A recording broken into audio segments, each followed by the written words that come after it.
പ്രിയ സഹോദരരെ, കർത്താവായ യേശുക്രിസ്തുവിൻ്റെ രണ്ടാം വരവെന്ന ചാനലിലേക്ക് നിങ്ങൾക്ക് എല്ലാവർക്കും സ്വാഗതം പറയുന്നു. അതിനായി യേശു മഹാരാജാവ് ഒരിക്കൽ കൂടി എളിദാസിനെ അനുവദിച്ചോർത്ത് യേശുക്രിസ്തുവിന് നന്ദിയും സ്തുതിയും സമർപ്പിക്കുന്നു. ആമേൻ.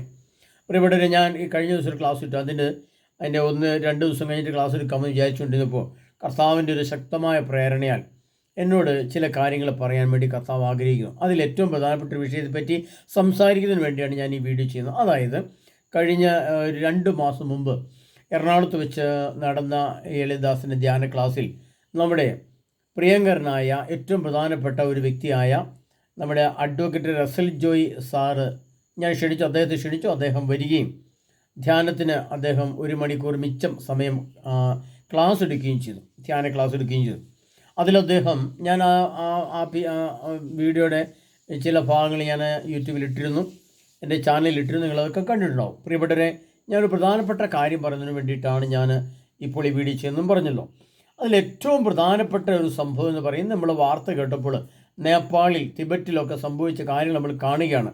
വലിയ ഒരു രാജ്യം നേരിടാൻ പറ്റാത്ത വിധം, ഒരു രാജ്യത്തിനും അതിനെ നിയന്ത്രിക്കാനാവാത്ത വിധം വലിയ വെള്ളപ്പൊക്കം, മലയിടിഞ്ഞ് വീണ് രാജ്യത്തിൻ്റെ ഒരു പകുതി എന്നുള്ള രീതിയിൽ പോവുകയും വലിയ ദുരിതം, അതിനെ ആർക്കൊന്നും അതിജീവിക്കാൻ പറ്റാത്ത വിധം അത്ര ഭയാനകവും ഭീവത്സവുമായ മണ്ണിടിച്ചിലും വെള്ളപ്പൊക്കവും നമ്മൾ കാണുകയാണ്.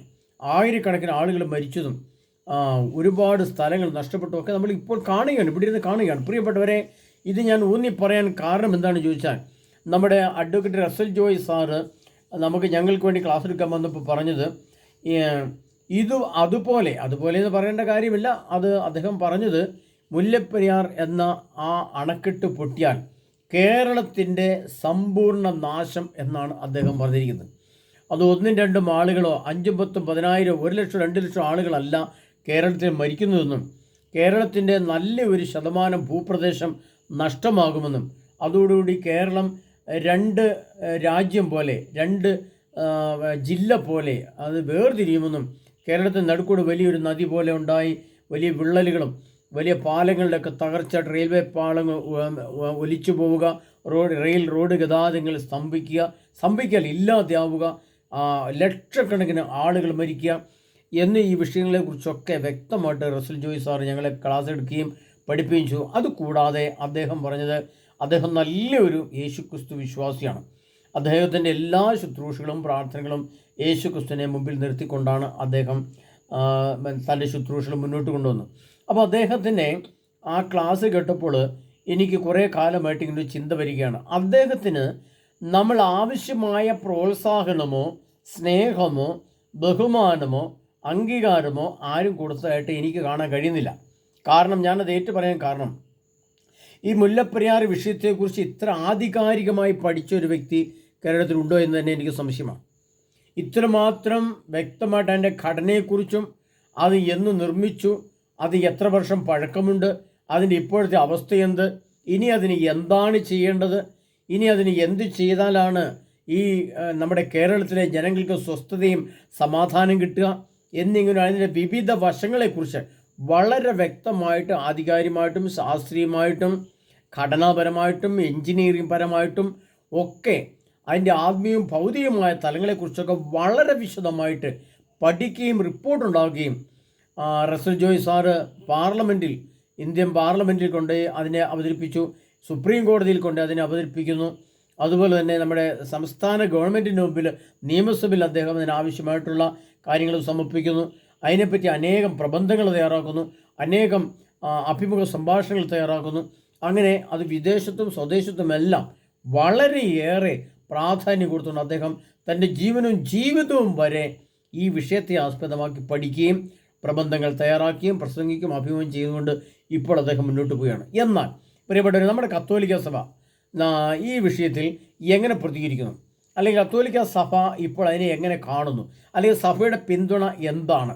നമ്മുടെ കേരളത്തിൽ ഏതാണ്ട് 70 ലക്ഷം ക്രിസ്ത്യാനികളുണ്ടെന്നൊക്കെയാണ് പറയപ്പെടുക. അതൊരു പക്ഷേ 1 കോടിയോ അല്ലെങ്കിൽ 50 ലക്ഷം എത്രയും ആയിക്കോട്ടെ, ഈ കേരളത്തിലെ ക്രിസ്ത്യാനികളെയൊക്കെ ഏറ്റവും നല്ലപോലെ ബാധിക്കുന്നൊരു വിഷയമാണ് ഈ മുല്ലപ്പെരിയാർ വിഷയം. ആ വിഷയത്തെ സംബന്ധിച്ച് സമഗ്രമായി പഠിച്ച് സമഗ്രമായി റിപ്പോർട്ട് തയ്യാറാക്കിയൊരു മനുഷ്യനാണ് അഡ്വക്കേറ്റ് റസൽ ജോയ് സാർ. അദ്ദേഹം ഇത്രമാത്രം പ്രവർത്തിച്ചിട്ടും ഈ പ്രവൃത്തിയുടെയൊക്കെ ആ പ്രാധാന്യത്തെ നമ്മുടെ കത്തോലിക്ക സഭയും ക്രിസ്ത്യാനികളും വേണ്ട രീതിയിൽ അംഗീകാരം കൊടുത്തിട്ടുണ്ടോ?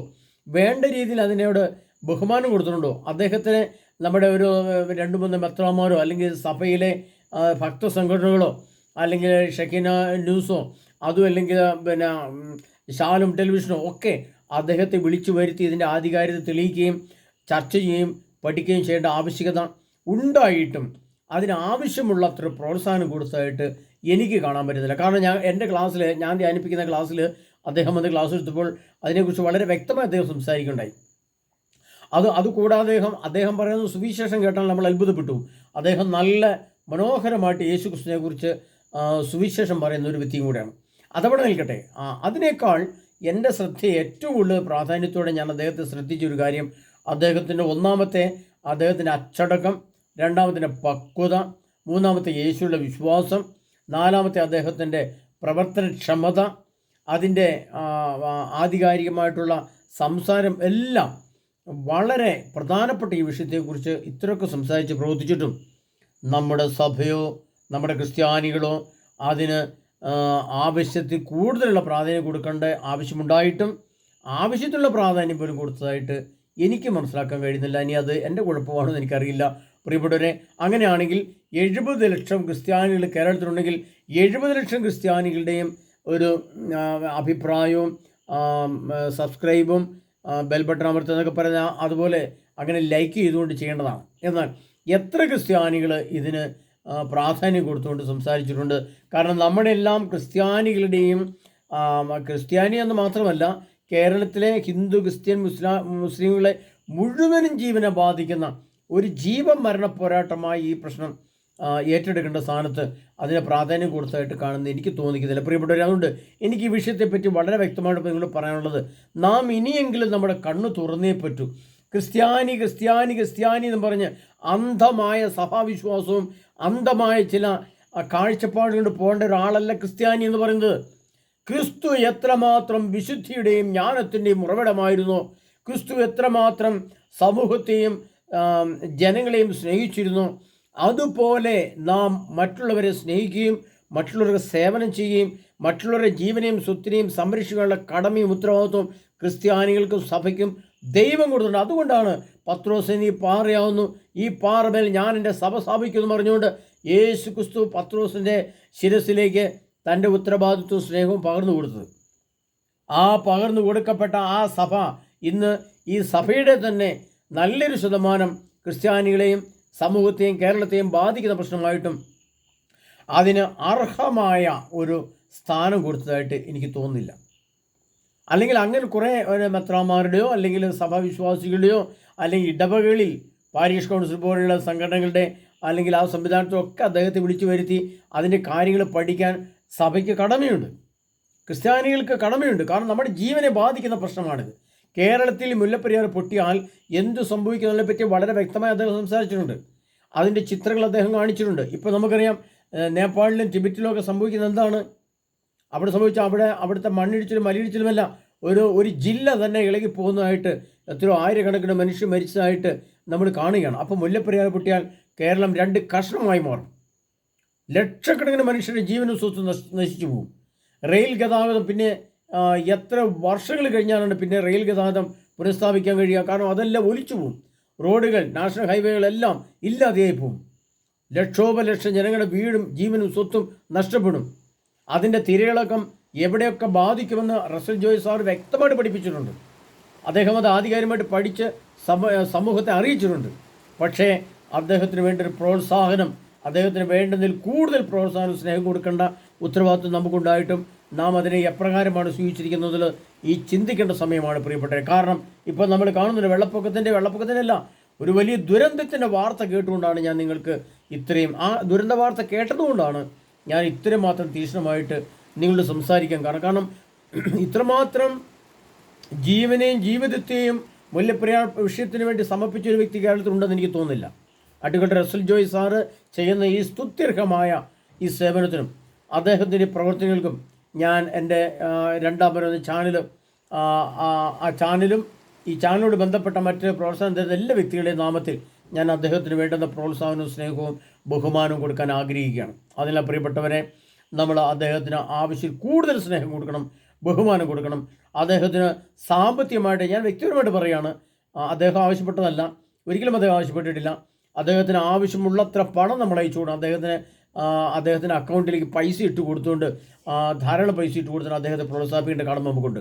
കാരണം അദ്ദേഹം സുപ്രീം കോടതിയിലൊക്കെയാണ് ഇതിൻ്റെ കാര്യങ്ങളൊക്കെ കൊണ്ട് സമർപ്പിക്കുന്നത്. പ്രിയപ്പെട്ടവരെ, നമ്മൾ ഈ വിഷയത്തിന് വേണ്ടി അദ്ദേഹത്തിൻ്റെ സമ്പാദ്യം മുഴുവനും അദ്ദേഹം ചെലവഴിക്കുകയാണ്. അതിൻ്റെ ജീവിതം തന്നെ ഒന്ന് സമർപ്പിച്ചു കഴിഞ്ഞു. നമ്മളത് വ്യക്തമായിട്ട് കാണുകയും മനസ്സിലാക്കുകയും ചെയ്യണം. പ്രിയപ്പെട്ടവരെ, അത്ര വലിയൊരു പ്രശ്നമാണ്, അത്ര വലിയൊരു വിഷയമാണ്, അത്രമാത്രം ജീവഹാനി സംഭവിക്കുന്ന ഒരു സംഭവമാണ് മുല്ലപ്പെരിയാറിൻ്റെ ക്ഷതവും പൊട്ടലും സംഭവിച്ചാൽ ഉണ്ടാകാൻ പോകുന്നത്. അതുകൊണ്ടാണ് ഇത്രമാത്രം ഊന്നി പറഞ്ഞതും കാര്യങ്ങളും. അപ്പോൾ അദ്ദേഹത്തെ അഡ്വക്കേറ്റ് എസ് ജോയ് സാറ് ചെയ്യുന്ന ഈ വിഷയത്തെ, ഈ സംഭവത്തെ പ്രതിപാദിച്ചുകൊണ്ട് നിങ്ങളൊക്കെ അദ്ദേഹത്തിന് സബ്സ്ക്രൈബ് ചെയ്യുകയും അദ്ദേഹം പ്രോത്സാഹിപ്പിക്കുകയും ചെയ്യണമെന്ന് ഞാൻ നിങ്ങളോട് അപേക്ഷിക്കുകയാണ്. കാരണം ഞാൻ പറഞ്ഞു, ഇനി പ്രത്യേകിച്ചൊരു കാരണം പറയേണ്ട ആവശ്യമില്ല. അതുകൊണ്ട് പ്രിയപ്പെട്ടവർ, നമ്മുടെ ഈ വരും ദിവസങ്ങളിൽ ഇപ്പോൾ കണ്ട ഉരുൾപൊട്ടൽ, അല്ലെങ്കിൽ നമ്മൾ വിദേശത്ത് കണ്ടു കഴിഞ്ഞാൽ വലിയ ദുരന്തം, ആ ദുരന്ത വാർത്ത നമ്മൾ വാർത്തയായിട്ട് കേൾക്കുകയാണ്. അത് നമ്മൾ മൊബൈൽ ഫോണിൽ കൂടെ, ടെലിവിഷനിൽ കൂടെ കാണുകയാണ്. അത് കാണുമ്പോൾ നമ്മുടെ ഉള്ളു പടയ്ക്കുകയാണ്, ഉള്ളു വേദനിക്കുകയാണ്. ഇതുപോലെ കേരളത്തിൽ സംഭവിച്ചാൽ എന്ത് സംഭവിക്കും? ആയിരങ്ങളോ ലക്ഷങ്ങളോ അല്ല, ലക്ഷക്കണക്കിന് മനുഷ്യരാണ് അതിനകത്ത് മരിക്കാൻ. 40 ലക്ഷം 60 ലക്ഷം എന്നൊക്കെ നമ്മൾ കേൾക്കുകയാണ്. പക്ഷേ ഒരു ദുരന്തം സംഭവിച്ചാൽ അതിനേക്കാളൊക്കെ എത്രയോ കൂടുതലായിരിക്കും കേരളത്തിൽ സംഭവിക്കാൻ പോകുന്നത്. അതുകൊണ്ട് അതിൻ്റെ മുല്ലപ്പെരിയാർ എന്ന ആ സംഭവത്തെ സംബന്ധിച്ച്, ആ വിഷയത്തെ സംബന്ധിച്ച് ആവശ്യത്തിൽ കൂടുതൽ പഠനവും റിസർച്ചും ഒക്കെ നടത്തിയ അഡ്വക്കേറ്റ് എസ് ജോയ് സാറിനെ നമ്മൾ അഭിനന്ദിക്കുകയും പ്രോത്സാഹിക്കുകയും അദ്ദേഹത്തിന് വേണ്ടി ശക്തമായിട്ട് നമ്മൾ മാധ്യസ്ഥമായി പ്രാർത്ഥിക്കണം. അദ്ദേഹത്തിൻ്റെ ഒരുപാട് വേദനയോടെ ആണ് അദ്ദേഹം പല കാര്യങ്ങളും സംസാരിക്കും. കാരണം അതിന് അർഹമായ ഒരു സ്ഥാനമോ പ്രാധാന്യമോ ജനങ്ങളോ അല്ലെങ്കിൽ ഈ കേരളത്തിലെ സഭയോ ഏറ്റെടുത്ത് ചെയ്തതായിട്ട് അദ്ദേഹം കാണുന്നില്ല, ഞാനും കാണുന്നില്ല.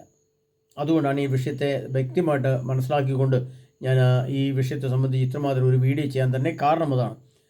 ഇപ്പോൾ ടിബറ്റിലും നേപ്പാളിലും ഒക്കെ സംഭവിക്കുന്ന സംഭവങ്ങൾ നമ്മൾ കാണുകയാണ്. അപ്പോൾ കേരളത്തിലും അതുപോലെ സംഭവിച്ചാലത്തെ അവസ്ഥയെ ഓർക്കുമ്പോൾ ഞാൻ സത്യം പറഞ്ഞാൽ കേരളത്തിലെ ജനങ്ങൾക്ക് വേണ്ടി പ്രാർത്ഥനാപൂർവ്വമാണ് ഞാൻ ഈ വീഡിയോ ചെയ്യുന്നത്. കേരളത്തിലെ ജനങ്ങൾക്ക് വേണ്ടി ഞങ്ങൾ പ്രാർത്ഥിക്കാറുണ്ട്. കാരണം വെച്ചാൽ ഇത് മുല്ലപ്പെരിയാറിന് എന്തെങ്കിലും സംഭവിച്ചാൽ പിന്നെ ഉണ്ടാകുന്നതിനെപ്പറ്റി നമ്മുടെ മനസ്സിൽ സങ്കല്പിക്കാൻ പോലും പറ്റുകയില്ല.